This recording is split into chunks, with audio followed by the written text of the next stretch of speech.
Welcome to Crypto Flywheel, a podcast where we spin up strategies to turn your digital efforts into unstoppable momentum. Now, let's get that flywheel turning. Hey, what's up, everyone? Welcome back. Okay, I'm going to say something that might sound crazy, but just stay with me for a second. The boring stuff's happening in Washington, D.C. right now. It might make you more money than anything else in crypto this year. I know. Regulations sound like homework, but today I'm going to break it down. 3 things that happened this week. If you understand them, you're going to feel like you found out about the internet in 1995. Let's go. Okay, so real quick, let me ask you something. You know how when you put money in a bank, you know it's safe, like the government guarantees it? That peace of mind is why normal people trust banks with their money. Well, same kind of safety just got extended to stablecoins. Here's what happened. On April 7th, literally yesterday, the FDIC Board of Directors approved the brand new proposed rule to implement the Genius Act. This creates official requirements for banks that want to issue stablecoins. Now, what is a stablecoin? Real simple. It's a digital money on the internet. $1 in, $1 out. It doesn't go up and down like Bitcoin. It just holds its value. And here's where it gets exciting for you. Under their new rule, stablecoin issuers must hold 1-to-1 reserves, meaning for every digital dollar they issue, they have to have real dollars sitting in reserve, and they have to let you redeem your money within 2 business days. The Genius Act itself bars non-permitted entities from issuing stablecoins in the United States altogether. Think about what that means. No more shady companies creating digital money out of thin air. No more gambling with your funds behind the scenes. It's dollar in, dollar out, full stop. And here's the kicker. The Genius Act was signed into law by President Trump back in July 2025, making it America's first ever piece of crypto legislation. The rules are now being built on top of that law right now, and they have to be finalized by July 18th of this year, 2026. My friend, this is the on-ramp institutional money has been waiting for. Banks, hedge funds, corporations, they can't touch something that doesn't have rules. Now it has rules. It's game on for them. All right, stick with me. This one's huge and most people slept on it. You know how to open a bank? You need a federal charter, right? It's like a license that says you're official, you're legit. You can operate in all 50 states. Getting one in is hard. It takes years. Well, the U.S. government just handed a bunch of them out to crypto companies. The OCC, that's the Office of the Comptroller of the Currency, conditionally approved Circle, Ripple, BitGo, Fidelity Digital Assets, and Paxos back in December 2025. The bridge got approved in February, Crypto.com in February, and Coinbase in April. 8 approvals in roughly 4 months, all clustered around custody, stablecoin infrastructure, and settlement. 8 approvals in 4 months, that is not a coincidence. That is a federal strategy. And Ripple's National Trust Bank will custody RLUSD reserves and institutional digital assets under the dual federal and state oversight. What does that mean for regular people like you and I? It means that any bank or financial institutions that was nervous about touching Ripple's payment system because who regulates it, they say. That excuse is gone. SoFi became the first U.S. chartered bank to offer direct digital asset trading from customer accounts.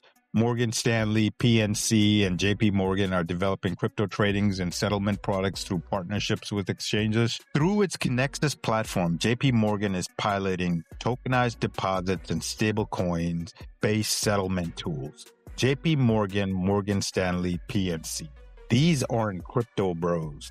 These are your grandma's banks, and they're building on crypto rails right now. Okay?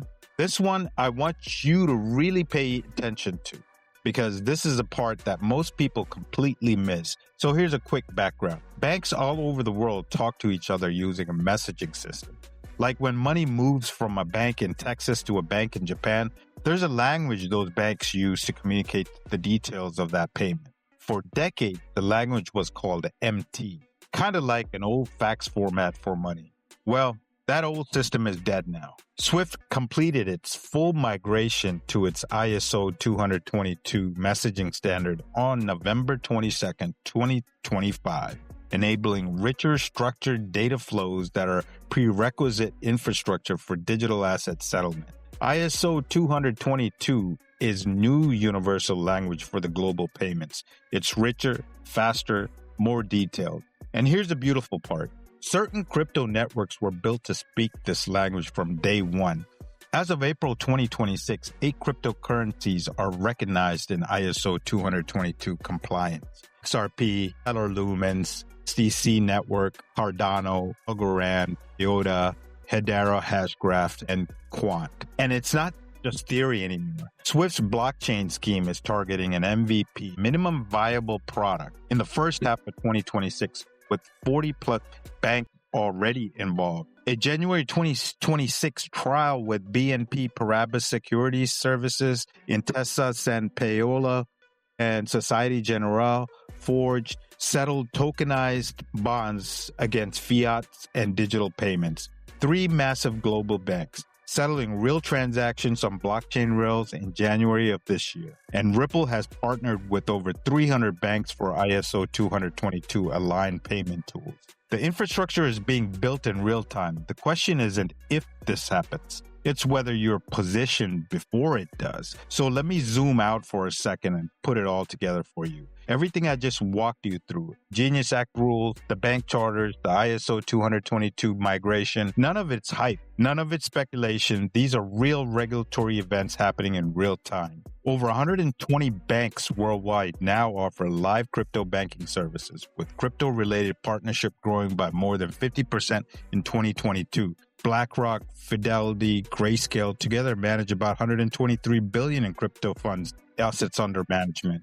Bitcoin price forecast for 2026 cluster around an institutional consensus range of $130,000 to $150,000, with the upside scenario extending beyond $200,000 under aggressive monetary easing.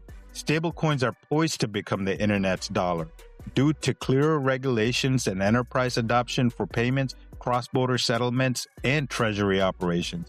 And here's what I keep coming back to. The people who got rich in the internet era weren't the ones who bought stocks after Amazon was already $1 trillion company. They were the ones who understood what was being built while everyone else was still confused. Right now, crypto is transitioning from the speculation era to the utility era. That is generational shift. And you're listening to this podcast puts you ahead of 99% of the people who still think crypto is just gambling. The rules are being written, the banks are getting licenses, the global payment system is upgrading, and the projects built to serve all of that, they're still priced like the world hasn't figured it out yet. All right? I want to hear from you. We just talked about the FDIC Genius Act rules dropping yesterday, OCC's handling out national bank charters to 8 crypto companies, and Swift's 40 bank blockchain system going live with XRP infrastructure wired in. Drop in the comments, which of today's stories do you think is the most bullish and why? If this podcast helped you understand even one of these stories better than you did before, hit that subscribe button. I put out this kind of breakdown every week. Fact check, no hype, just real stuff that matters. Share this with one person who keeps saying crypto is a scam. Let's see what they say after listening to this. Wow, that was an amazing news here that you just gave out to our listeners here. We've always since the launch of our crypto flywheel, we've always been about digital assets, right? So, I mean, it all comes back down to digital assets, the ISO 222 ecosystem, capital, infrastructure, utility, adoption, liquidity, and we keep coming back to it. That what just happened, what you just said on yesterday, April 7th, the FDIC and the Genius Act, it wasn't an incremental event. This is truly an ignition event. What I mean by ignition event is like there's going to be a tremendous amount of liquidity pouring in from institutions, capital inflow with regulated entry points, right? That's the key word. The key of what just happened is regulated inflow, regulated entry point. This is what's going to drive the confidence of institutions with billions of dollars flowing in on a day-to-day basis. These stable coins are now, think about it. It's federally recognized, it's structurally governed, and institutionally compliant. That just means whatever investment vehicles are out there right now are all going to be digitalized, meaning coming on chain. So think about pension funds, private equity, sovereign capital. All of this are now with the stablecoin. It's just going to bring in tremendous volume. You know, you're talking about JP Morgan Chase. You just said, right? JP Morgan's. Think about all the biggest institutions, We constantly started talk about this in our pretty much every episode. So, I mean, this is great. So, guys, like Digital X said, it's about positioning yourselves before this actually the switch is flipped on. That's it. That's all I have to say. So engage like Digital X asked. Engage with us. Ask questions. Drop a comment. Send this to other people so they too can hear what we're talking about. There is no hype here. It's just completely unbiased knowledge for investors to capitalize off of.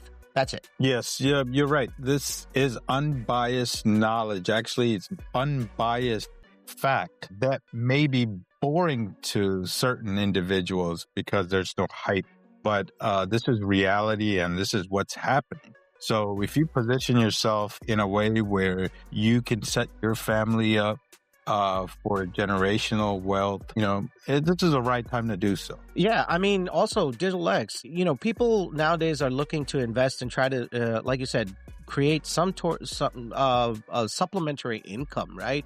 Or think about retirement, where, Generation X is looking to retire here shortly, right? So how do you do that? I mean, instead of going and buying, and this is not financial advice, instead of buying $10, $20, $50, $100, $200 stocks, why not, put away some money that you have, that your disposable income, into assets like an XRP, which is $1.40 or something right there, around there. XLM, which is 17 cents. XR, all the ones that Digital X mentioned, Algo, Hedera. Quant is pretty expensive, but still, it's less sub $100, right? So give yourself exposure to a lot of these, and then set yourself up, because they're poised to go up extremely 10, 20, 30, 40, 100x. We don't know for sure, but the way the volume that is about to come in, you're talking about last year alone in stablecoins when $33 trillion were, in volume happened, right? So think about that with the clarity, now with the Genius Act and everything, right? This event, you're talking about 10x at least. So anyway, that's what I said. Position yourself, guys, and listen to all our episodes where we talked about which all assets you should look into. That's all I have. Digital X. If you don't have anything more, we can flywheel on out of here.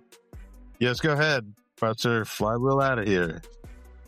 With that, today's episode of the Crypto Flywheel is signing off. Thank you. Yeah.